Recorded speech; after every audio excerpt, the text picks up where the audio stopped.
Esto es Arbil, la ciudad más antigua del mundo permanentemente habitada desde su fundación. Es una de las muchas ciudades del norte de Irak construidas con ladrillos de adobe que desde los tiempos de las primeras ciudades han llegado hasta nuestros días. Su gran cerco ha sido cruzado por incontables conquistadores, desde Alejandro Magno y Tumburlán hasta los ejércitos de guerrillas en las recientes guerras del Kurdistán. Las paredes de barro de sus casas se caen y reconstruyen tantas veces que ahora la ciudad se asienta sobre una colina de unos 100 pies por encima de los antiguos asentamientos. En las postrimerías de este siglo, esta es la imagen de la primera forma de vida urbana sobre la tierra, masivas paredes de ladrillos levantándose sobre la llanura. Esto es lo que veríamos si fuera posible sobrevolar los barrios de obreros de la antigua Uruk, Nippur o Ur.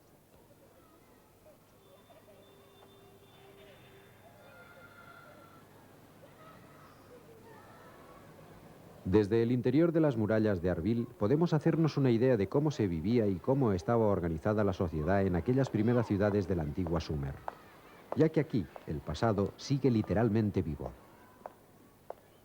Dentro de la ciudadela de Arbil nos encontramos con un entramado de callejones que se abren como un abanico desde la entrada principal. Y a pesar de que las casas de barro de ambos lados han sido construidas y destruidas incontables veces durante generaciones, el entramado de las calles es en esencia el mismo. En la actualidad el pueblo cuenta con unas 800 familias, es decir, 4.000 personas organizadas en barrios, de igual modo que en Ur y Nippur. De este modo se constituían comunidades a pequeña escala en las que se conocían unos a otros o estaban unidos por algún tipo de parentesco, a través del matrimonio o desde la antigua ciudad, quizá a través de un templo local o un pequeño mercado.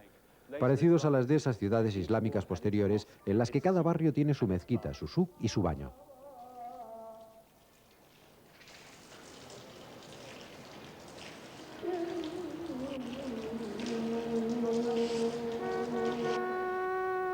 En la antigüedad, el alma de las ciudades mesopotámicas era el templo. Alzándose por encima de las calles de barro, el templo aseguraba de forma visible para los ciudadanos que Dios estaba con ellos, costumbre que ha perdurado hasta nuestros días. La familia Al-Mullah ha estado al cargo de la mezquita durante 600 años. Como era costumbre en las antiguas ciudades como Uruk o Nippur, todavía hoy es posible encontrar determinadas familias que generación tras generación han dirigido los templos más importantes.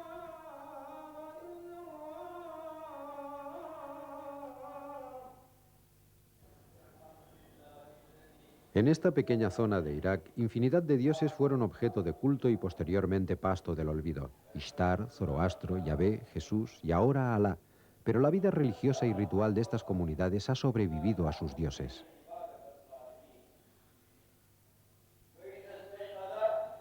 Y aquí, donde un día se alzó el oráculo de la diosa Ishtar, el culto ha perdurado más que en ningún otro lugar del mundo. Tal vez sea esta continuidad una de las características definitorias de la civilización.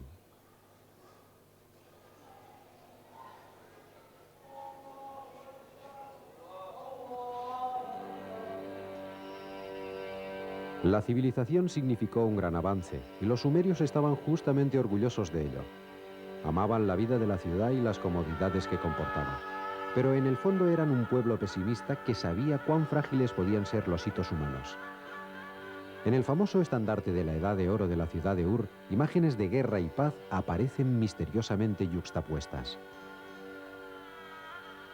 Uno de los grandes mitos sumerios cuenta cómo la diosa Inanna trajo las artes de la civilización del dios de la sabiduría Enki de Eridu, como la caja de Pandora. Aquí se encontraban las comodidades de la vida urbana, exquisita artesanía, hermosas telas y el arte del sexo y de la música. Pero la civilización tiene otro lado oscuro, dijo Enki, que debe aceptarse junto con lo bueno. Está el arte del poder, el arte de la convivencia, el arte de la decisión, el arte del engaño, el arte de reinar, la justicia y el peso de la corona.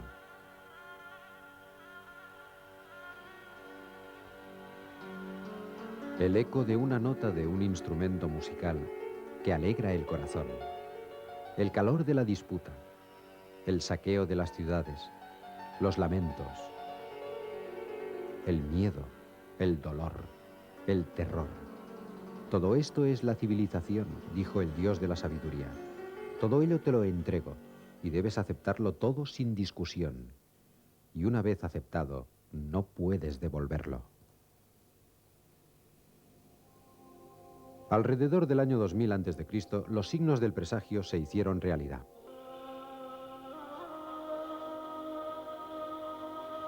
Demasiada tierra de cultivo había sido devastada y aparecieron la inflación, el hambre y el colapso económico. El mal, escribió el rey Ibisín, está apoderándose de nuestra tierra.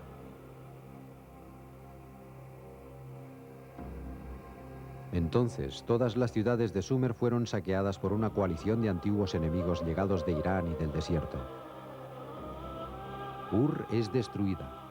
Amargo es su lamento. La sangre del país llena sus agujeros como el bronce caliente un molde. Los cuerpos se derriten como la grasa al sol. Nuestro templo ha sido destruido. Los dioses nos han abandonado, como aves migratorias. El humo cubre nuestra ciudad como una mortaja.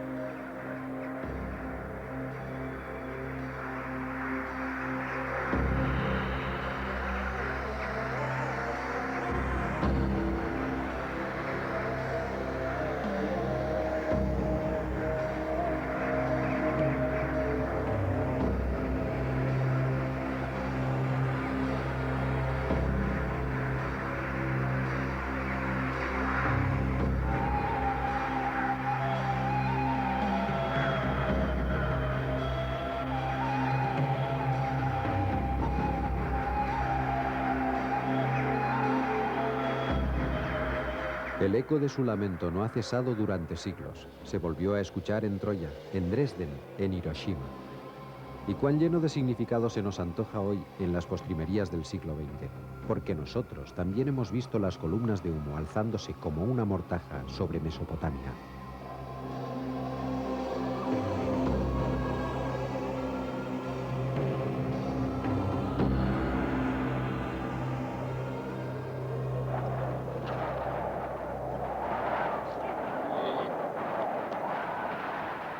La gente de Sumer se lamentaría durante 2000 años al contemplar sus ciudades saqueadas.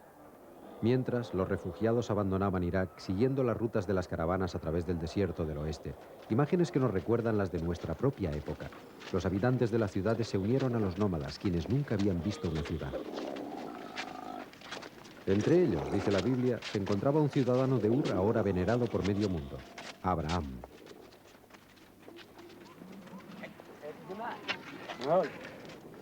Testigo del desmoronamiento de la civilización, enfrentado a la severidad implacable de la naturaleza y expulsado del Edén, tal vez este pueblo sintiera que los antiguos dioses le habían abandonado. Sin embargo, para Abraham, hijo de un fabricante de ídolos de Ur, el desastre sembró la semilla de una idea que habría de cambiar el mundo. Una idea de una simplicidad sorprendente, un único Dios, Dios Padre.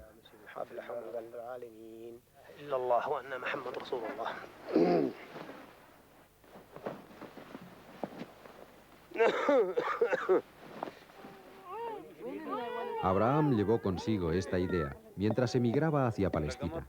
Y ahora, irónicamente, es considerado el padre fundador por judíos, cristianos y musulmanes, ya que Abraham fue el primer hombre que hizo una alianza con Dios.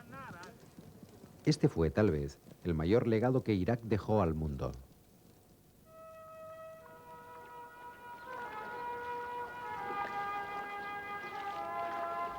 En el siglo VII después de Cristo, los ejércitos árabes arrasaron Mesopotamia llevando consigo un nuevo credo, el Islam, hasta llegar aquí, a la colina que da nombre a esta tierra, Al-Irak. La llegada del Islam a la tierra de Abraham supuso, en cierto sentido, el regreso al hogar, la culminación de una larga marcha en la vida espiritual del Próximo Oriente.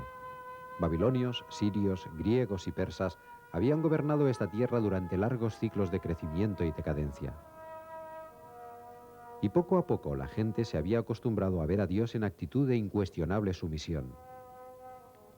De este modo se allanaba el camino para que el Islam llegara hasta la colina que dio nombre a esta tierra, Al-Irak.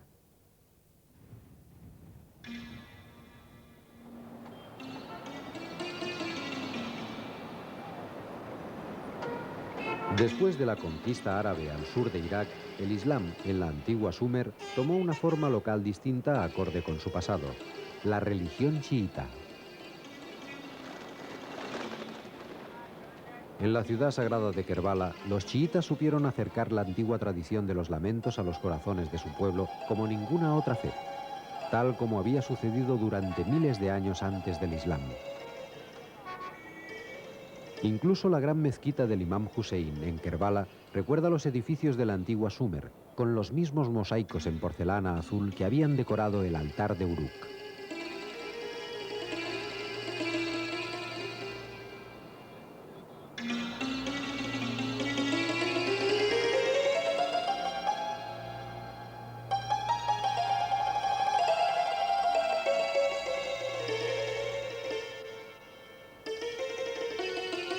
Como dirían los sumerios, un auténtico templo que a la luz del sol brilla como el arco iris.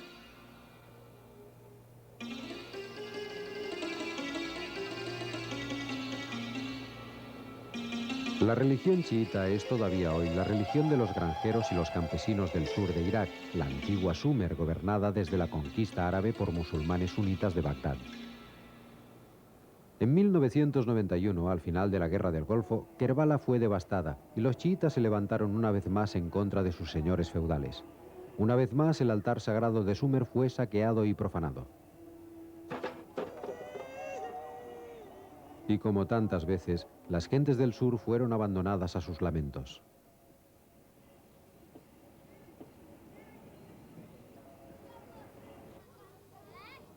Con una historia tan trágica y turbulenta, sorprende que tantas sectas diferentes hayan conseguido florecer en esta tierra.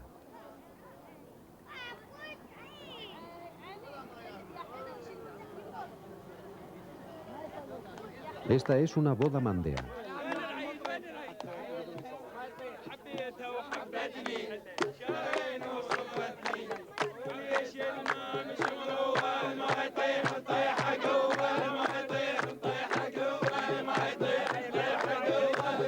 Los mandeos representan la supervivencia de las tradiciones religiosas mesopotámicas. Se podría decir que son los últimos babilonios, pero también nos ponen en contacto con las costumbres baptismales en las que se inspiró el cristianismo, puesto que, como Jesús, ellos también se consideran seguidores de Juan el Bautista. La ceremonia de la boda va acompañada de una inmersión total en el Tigris, al que todavía llaman Jordán.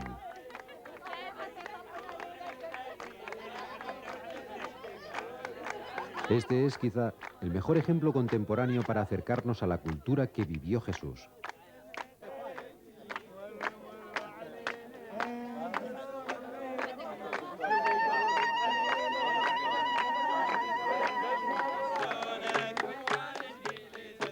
El ejemplo de los mandeos nos recuerda cómo el pluralismo y la tolerancia son cualidades esenciales de la civilización.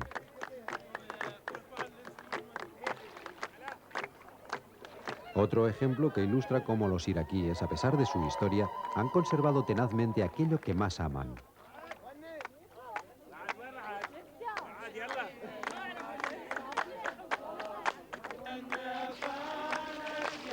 La vida es la victoria, se dice en el servicio de la boda. ¿Qué importa si un hombre consigue el mundo si por ello pierde su alma?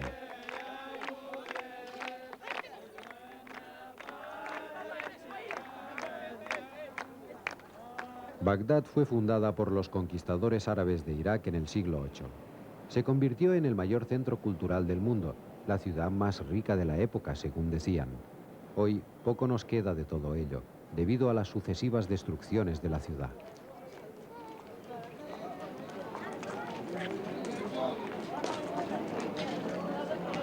Sin embargo, en el centro del casco antiguo todavía se levanta la mezquita de su santo patrón, Abd al-Gailani.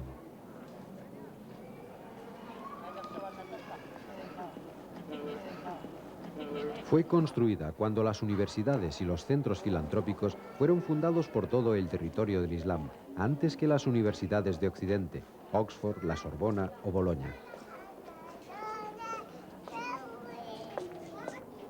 La civilizada atmósfera de sus patios evoca a los grandes pensadores del pasado que estudiaron y enseñaron aquí. Estudiosos que tradujeron los libros sagrados de los cristianos y los judíos para que, como decían ellos, podamos entender mejor las decisiones de Dios. El aprendizaje del hombre, escribió uno de ellos, Abd al-Latif, deja un aura, como un rayo de brillante luz que brillará sobre los que nos seguirán.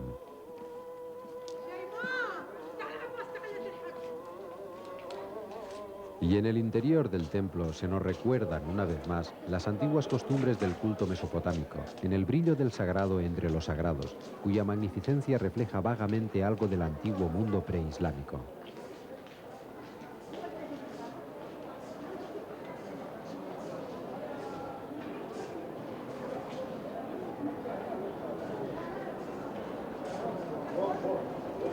Santo, poeta y místico, Al-Gailani fue el fundador de una de las grandes órdenes sufíes. Y reposar aquí, en su templo, para pensar, permite sentir la fuerza dinámica que han significado para Irak a lo largo de su historia el Islam, la religión chiita y los sunitas. Sin embargo, a finales del siglo XX, por más que le pese a Occidente, el Islam es una vez más uno de los grandes poderes del mundo, un guía para los desposeídos de Asia y África, una idea por la que la gente todavía vive y muere. Desde los tiempos de Harun al-Rashid, Bagdad fue una de las tres grandes ciudades del mundo, junto a Constantinopla y Siam, en la China. Y como ellas, fue uno de los canales mediante el cual el legado cultural de los antiguos se difundió en el mundo medieval hasta nuestros días.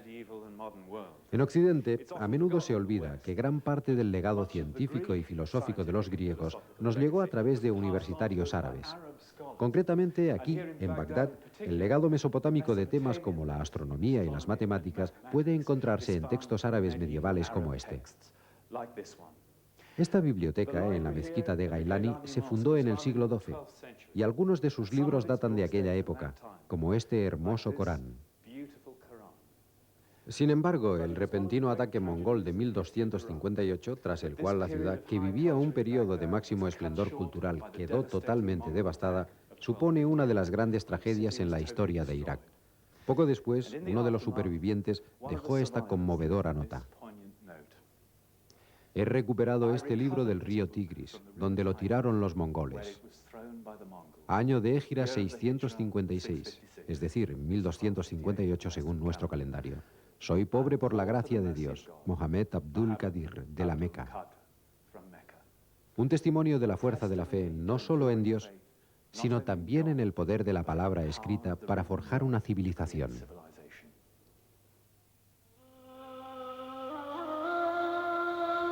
Me preguntas, escribe un contemporáneo, sobre el saqueo de Bagdad.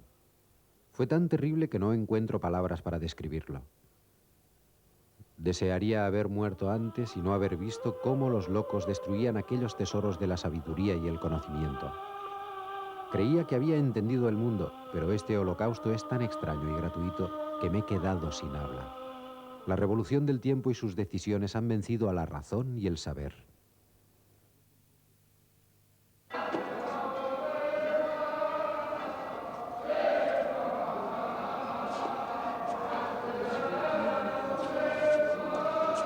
La destrucción de Bagdad en 1258 y la destrucción de sus canales de irrigación resultaron decisivas para la historia de Oriente Medio. No cabe duda, dijo un escritor persa, que aunque Irak viviera 1000 años de paz, ello no bastaría para devolverle a la tierra su antiguo esplendor.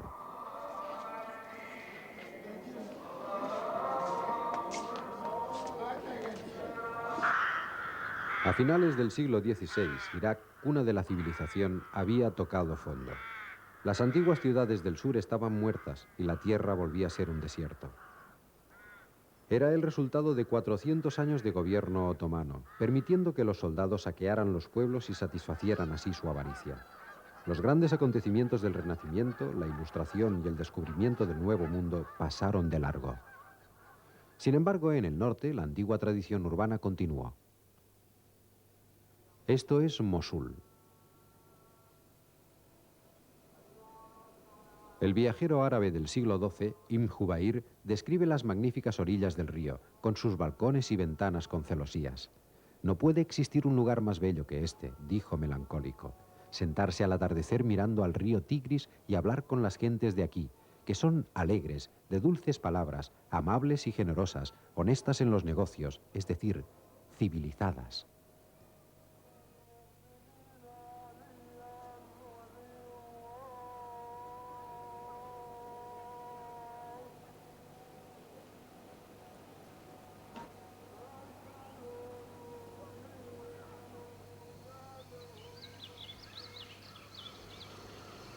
Al norte de Mosul, en uno de los parajes más hermosos de Irak, las fascinantes costumbres religiosas del país nos reservan aún una sorpresa.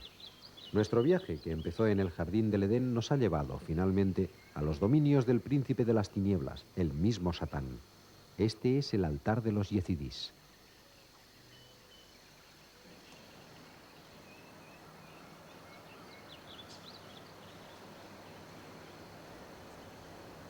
En la pared del templo yezidí, el lugar de honor lo ocupa nada menos que la serpiente del Jardín del Edén.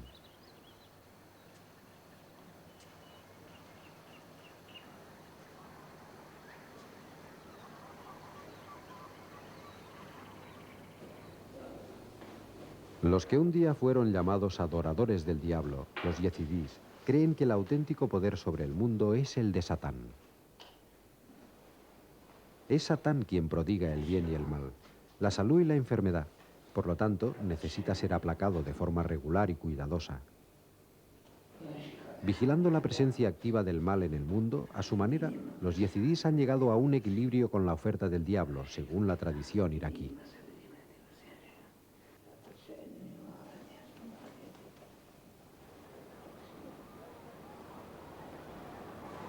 Después de todos sus grandes avances, Irak alcanzó la edad moderna como una sociedad parada en el tiempo. Hasta los años 20, sus ciudades no eran muy distintas de las del 3000 a.C., excepto por el hecho de que los antiguos construían edificios mayores y mejores y tenían un mejor nivel de vida. El petróleo cambiaría todo esto. Con la segunda mayor reserva de petróleo del mundo y como Estado independiente, Irak una vez más entraba en la escena mundial. Enormes monumentos fueron erigidos en memoria de sus victorias.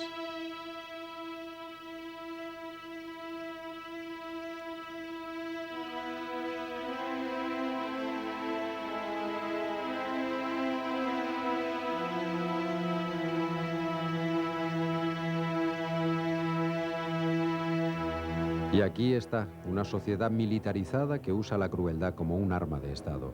Un Estado centrado en el culto al líder que daría crédito a los antiguos reyes de Asiria.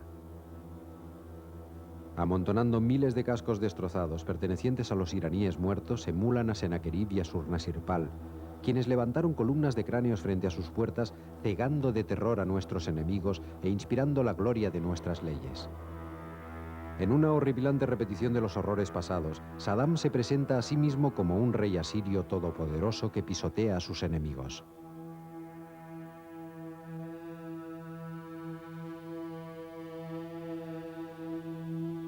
Esta era la antigua ecuación de la historia de Irak, la idea de que solo un gobernante brutal podría mantener la tierra unida, evitando así que fuera saqueada por sus enemigos.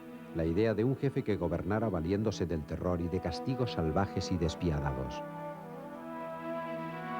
Como aquel rey que en los monumentos públicos se hacía representar a sí mismo con aire majestuoso en un magnífico jardín, mientras las cabezas de sus enemigos colgaban de un árbol. En el transcurso de su historia, Irak ha vivido bajo muchos gobiernos de estas características.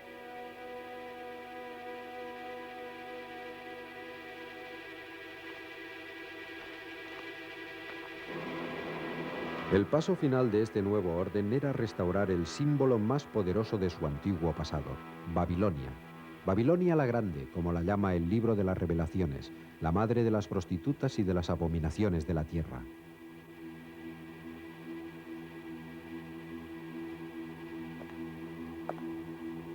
Incluso durante los momentos más duros en la guerra contra Irán, este colosal proyecto siguió adelante y se levantaron las paredes de un palacio con ejércitos de trabajadores voluntarios de Egipto y Sudán, allí donde los judíos cautivos habían trabajado originalmente.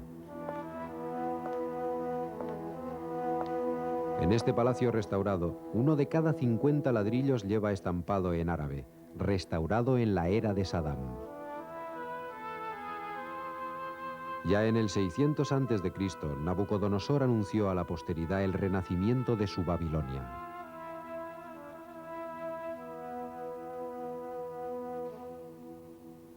El mensaje que en las postrimerías del siglo XX los gobernantes iraquíes dirigen al mundo es simple.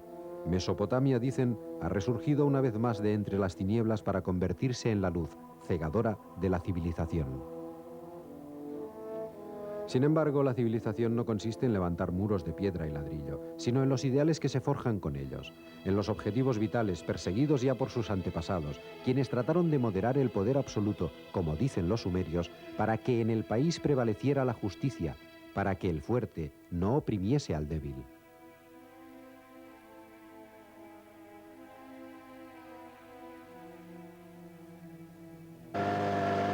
En los albores de la Guerra del Golfo de 1991, volví a las marismas del sur de Irak. Habían sido drenadas durante el final de la guerra. El nivel del agua había bajado y los ondulantes cañaverales aparecían marchitos y secos.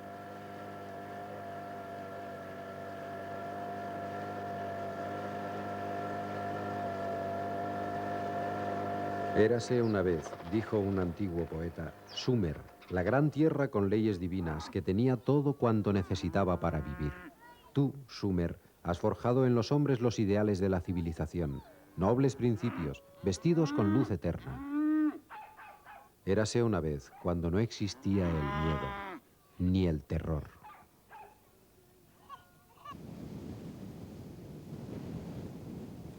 En 1991, una nueva batalla asoló este desierto que vio nacer la primera civilización, cerca de las ruinas de la primera ciudad, Uruk. Otra guerra por los recursos naturales de la tierra, de los que dependemos todos. Otra guerra presuntamente en favor de la civilización, en contra de la barbarie. Es como si la historia no hubiese llegado a su fin, sino que regresara al punto de partida.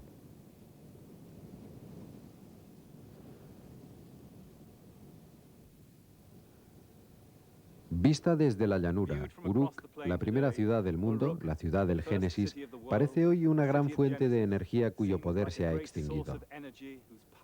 Aquí la historia ha completado su ciclo, volviendo a las condiciones originales, antes de que los sumerios trabajaran pacientemente para convertir este paisaje monocromático en verdes campos esmeralda que se perdían en el horizonte. Antes de que con sus barcos, alegremente decorados, remontaran el Éufrates desde Nippur para participar en las fiestas de primavera en honor de la gran diosa. Tal como ellos mismos creían, aquella fue una edad heroica, la época de Gilgamesh y los primeros fundadores de la ciudad. Y nosotros, ciudadanos del final del siglo XX, en Londres, Nueva York, París o Tokio, podemos sentirnos orgullosos de su legado. Sin embargo, los hijos del siglo XXI deberán enfrentarse al espectro de este paisaje desierto de Uruk.